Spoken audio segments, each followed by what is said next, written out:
किया जा रहा है। जैसे टीचर के लिए मुद्दा को लीजिए, लोग चिल्लाते हैं समान काम समान वेतन। जो स्कूल में बच्चे टीचर हैं उनको तो बाहर आप कर रहे हैं। पहले जो स्कूल में टीचर हैं उनको बाहर कर रहे हैं और बोल रहे हैं कि हम रोजगार देंगे। रोजगार कहाँ से दीजिएगा ये बताइए। ये सब मुद्दा हम लोग का है और यही पे काम करेंगे बस। चुनाव के पहले जाग गए? क्या सर? चुनाव आ रहा है इसलिए आप जाग गए? चुनाव आ रहा है इसलिए नहीं जाग गए। हम लोग पहले से भी काम कर रहे हैं किसानों के प्रति। जो कि मशरूम का खेती होता है ना, प्रत्येक जिला में आप जाके पता कीजिए। भारतीय लोकमत राष्ट्रवादी पार्टी अभी कई सत्ता में नहीं है तो भी हम लोग मशरूम का खेती करवा रहे हैं पूरा जिला बाई जिला।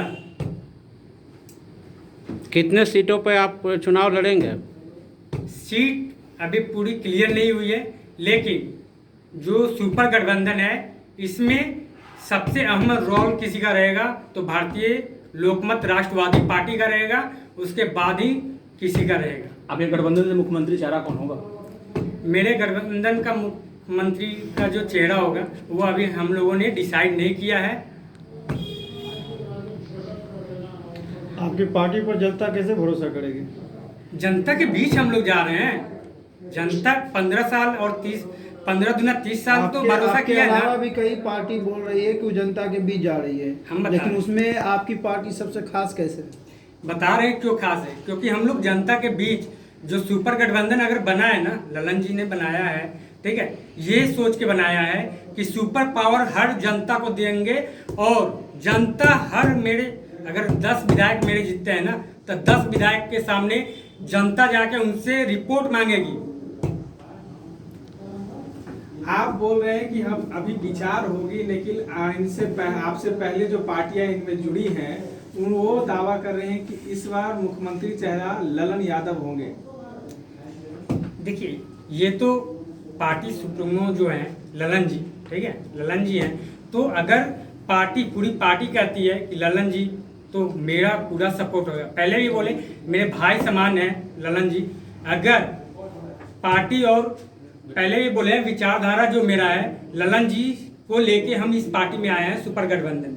अगर ललन जी हैं तो कहीं से मेरा ना का सवाल नहीं है। सुपर गठबंधन में आप सबसे अहम पार्टी अपनी बता रहे हैं। जी सर। आपके ठीक बगल में जो राष्ट्रीय चेतना पार्टी के हैं, भारतीय चेतना पार्टी के हैं, उनका कहना है कि वो अहम है। तो आप दोनों में अहम कौन है? माला तो आप दोनों पर 100 सीट पे दावा ठोक चुके हैं कि वो 100 सीट लाएंगे, लेकिन आप कितनी सीट लाएंगे ये बताइए। 120 एवं मेरी सीट आएगी, ठीक है, 120। तो मतलब आप दोनों मिल के 220 ले लेंगे। ललन जी को कितना मिलेगा? सर ये जो क्वेश्चन आप कर रहे हैं ये सीट अभी क्लियर नहीं ना हुई है कि चुनाव आने वाला भारतीय लोकमत राष्ट्रवादी पार्टी कब तक क्लियर हो जाएगी सीटों का शेयरिंग फार्मूला? 25 तारीख तक। कितने सीट मिलने की उम्मीद है आपको? कितने सीट पे लड़ेंगे आप अपनी पार्टी लेकर? 70 से 80। सर आप बताएं आपकी कितनी सीट मिलेगी? अगर इन्होंने तो बता दिया 70, आप बताएं। कम से कम हमारी 150 सीटों पर हमारी पार्टी चुनाव लड़ेगी और स्पष्ट रूप से हम समाजवादी विचारधारा के लोग हैं। समाजवादी विचारधारा आज लोहिया जी की जो विचारधारा है आज बिल्कुल अन्य राजनीतिक दल जयप्रकाश जी की जो विचारधारा है बिल्कुल उनको छोड़ रहा है, चाहे वो राजग गठबंधन के लोग हो चाहे महागठबंधन के लोग हो। तो हम लोग उन ऐसे महापुरुषों के नकली शिष्य जो है बिहार की जनता उन पर विश्वास कैसे करे? 15 सालों तक गठबंधन की सरकारें रही है, 15 सालों तक राजग की गठबंधन की सरकारें रही है, लेकिन भारतीय चेतना पार्टी जो अभी सुपर गठबंधन हम लोग जो बनाए हैं उसमें पहले भी मैंने बताया है कि हम लोग मिल बैठ करके इसका निर्णय लेंगे। पार्टी सभी अकेले निर्णय नहीं लेगी, क्योंकि गठबंधन का धर्म भी बहुत बड़ी चीज होती है और गठबंधन धर्म में सभी लोगों को जो जहाँ जहाँ हमारे अच्छे कैंडिडेट होंगे, नए चेहरे होंगे बिहार के भविष्य के लिए, नई युवतियाँ होंगी, नए युवाएं होंगे, उन युवाओं को ही तरजीह दिया जाएगा, उनको आगे लाया जाएगा।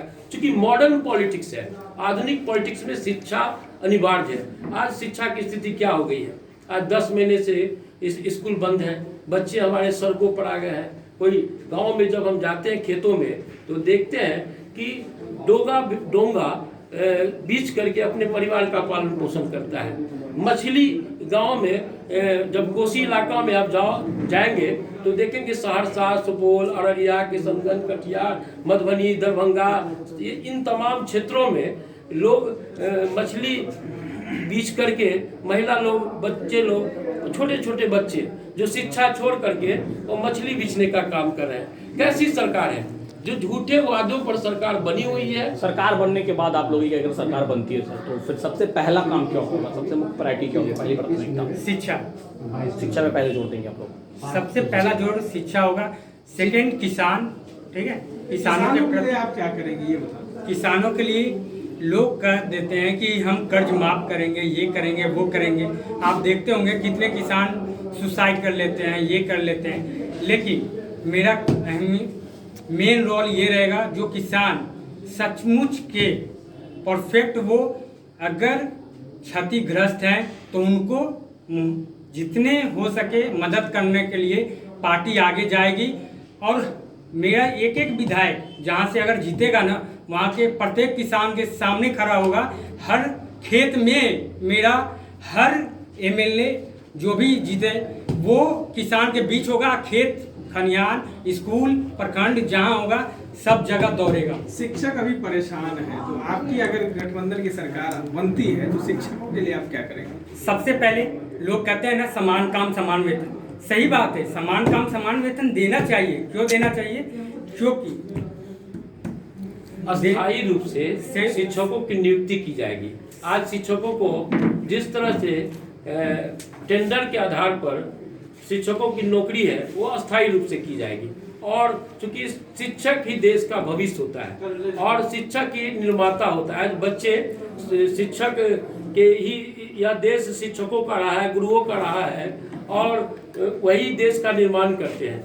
तो जो शिक्षक देश का निर्माण करते हैं उनके साथ जिस तरह से सरकारें भेदभाव कर रही है, हमारी सरकार जब आएगी, सुपर गठबंधन की जो थर्ड फ्रंट होगा उसकी जो सरकारें आएगी, तो शिक्षा, स्वास्थ्य, पानी, बिजली, इन तमाम सवालों पर इनके जो 7 निश्चय योजना है, जल नल योजना है, पूरी तरह से घोटाला है। हजारों करोड़ की योजना है, घोटाला। सर आपके विधायक खेत में जाएंगे तो विधानसभा में कौन जाएगा? मांग करते हैं। बता रहे हैं सर, हर चीज का रूल होता है। मानी प्रत्येक दिन खेत में थोड़ी रहेंगे हैं।